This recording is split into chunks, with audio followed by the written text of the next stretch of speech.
Assalamualaikum warahmatullahi wabarakatuh.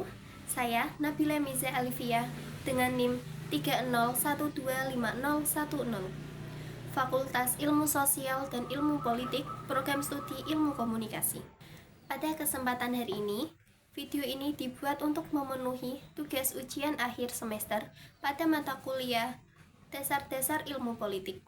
Kali ini, saya akan membahas materi terkait hak asasi manusia.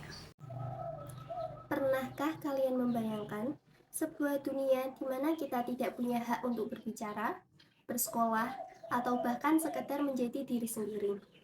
Untungnya, kita hidup dilindungi oleh sesuatu yang melekat sejak lahir. Tidak bisa dibeli dan tidak bisa dicabut oleh siapapun. Itulah hak asasi manusia. Di video kali ini, saya akan membedah mengapa hak asasi manusia bukan sekedar teori hukum, melainkan napas kehidupan kita sehari-hari. Secara istilah, hak asasi manusia adalah hak dasar yang melekat pada diri setiap manusia sejak lahir sebagai anugerah Tuhan Yang Maha Esa.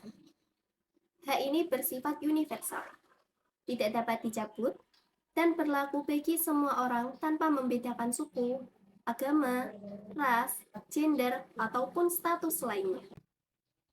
Hak asasi manusia wajib dihormati dan dilindungi oleh negara secara individu.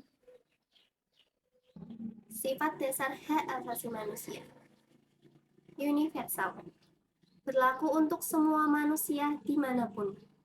Yang kedua, hakiki, melekat sejak lahir sebagai makhluk Tuhan. Yang ketiga, tidak dapat dicabut, tidak bisa diserahkan atau dirampas.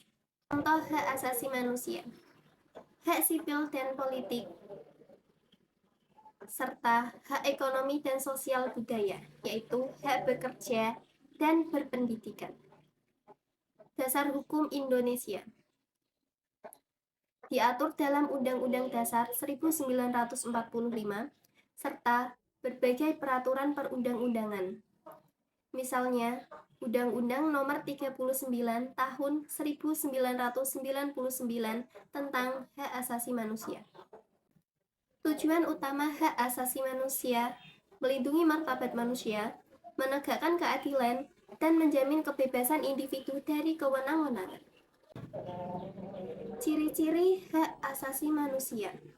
Yang pertama, hakiki, yang berarti sudah ada sejak manusia lahir. Yang kedua, universal, berlaku untuk semua orang di mana saja. Yang ketiga itu ada tidak dapat dicabut, yang berarti tidak bisa diserahkan atau dirampas oleh pihak lain. Dan yang terakhir, tidak dapat dibagi.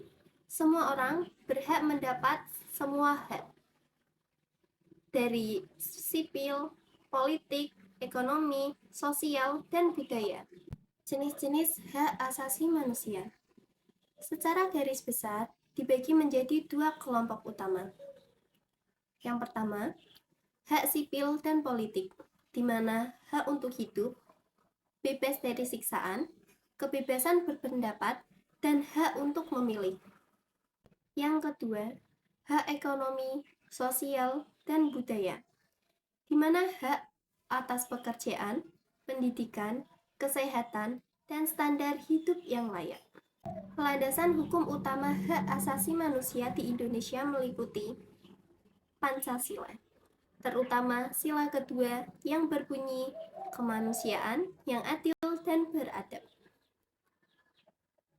Landasan hukum yang kedua pada Undang-Undang Dasar 1945, khususnya pasal 28A hingga 28C. Landasan hukum hak asasi manusia yang ketiga adalah Undang-Undang Nomor 39 Tahun 1999 tentang hak asasi manusia. Dan yang terakhir itu adalah Lembaga Pelindung, Komnas Hak Asasi Manusia, Mahkamah Konstitusi, dan Pengadilan Hak Asasi Manusia. Pelanggaran hak asasi manusia. Pelanggaran berat berupa genosida, pemusnahan kelompok, dan kejahatan terhadap kemanusiaan seperti perbudakan dan pengusiran paksa. Pelanggaran yang ringan berupa pemukulan, pencemaran nama baik, atau menghalangi orang lain menyampaikan pendapat.